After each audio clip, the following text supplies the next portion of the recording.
आज जो अर्थसंकल्प सादर झालेला त्या संदर्भात बोलण्यासाठी राज्यसभा खासदार भाजपचे डॉक्टर अनिल बोंडे सर, तुमची पहिली प्रतिक्रिया.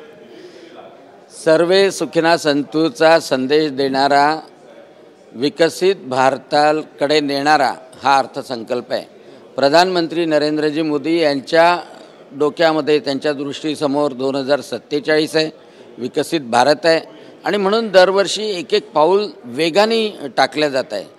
आता या अर्थसंकल्पामध्ये गरीब, शेतकरी, महिला आणि युवा यांना डोळ्यासमोर ठेवलं आणि त्यासोबतच मोठा असलेला मध्यम वर्ग, नवीन पोरं जे IT सेक्टरमध्ये जात आहेत ते 12 लाखपर्यंत त्यांचं वार्षिक उत्पन्न असलं तर त्याला टॅक्सच लागणार नाही.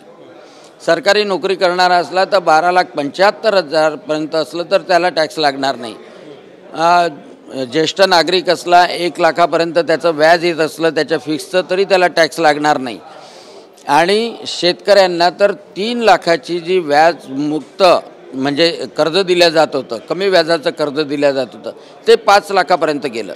म्हणजे आता शेतकऱ्याला सावकाराकडे जायची गरजच पडणार नाही.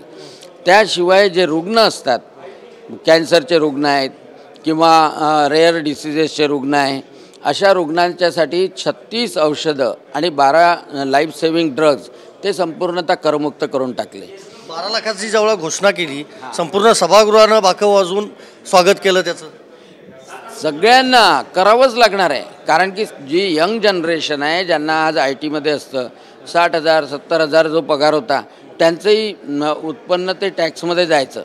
आणि आज 1 लाख जरी महिन्याचा पगार असला तरी त्याला टॅक्स भरावा लागणार नाही. हा सगळ्यात मोठा रिलीफ प्रधानमंत्री नरेंद्रजी मोदी यांनी दिला आणि त्या तरुणांच्या गळ्यातले ताईत म्हणून प्रधानमंत्री ओळखले जाणार. बिहारची विधानसभा निवडणूक पुढं आहे, त्या राज्यासाठी काही घोषणा झाल्या, महाराष्ट्रासाठी काही मोठी. खरं म्हणजे बिहारला एवढे वर्षापासून पाठीमागे ठेवलं.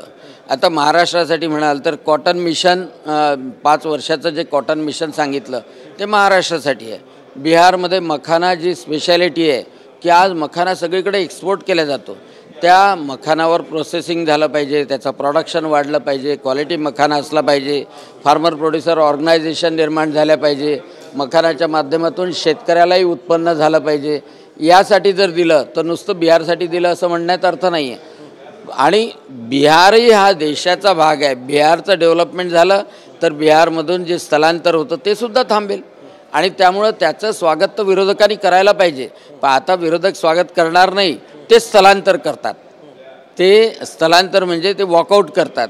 आता त्यांची तर पोझिशन अशी झाली आहे की लोकसभेतूनच नाही तर देशातून वॉकआउट करावं का, अशी विरोधकांची पोझिशन सध्या निर्माण झाली आहे. धन्यवाद आमच्याशी बोलल्याबद्दल. व्हिडिओ जर्नलिस्ट विनोद कुमार सह मी संदीप राजगोळकर, TV9 मराठी, नवी दिल्ली.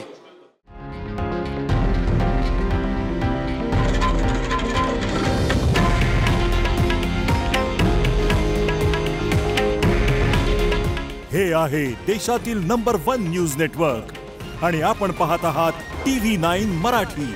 काळजी तुमची, हित महाराष्ट्राचं.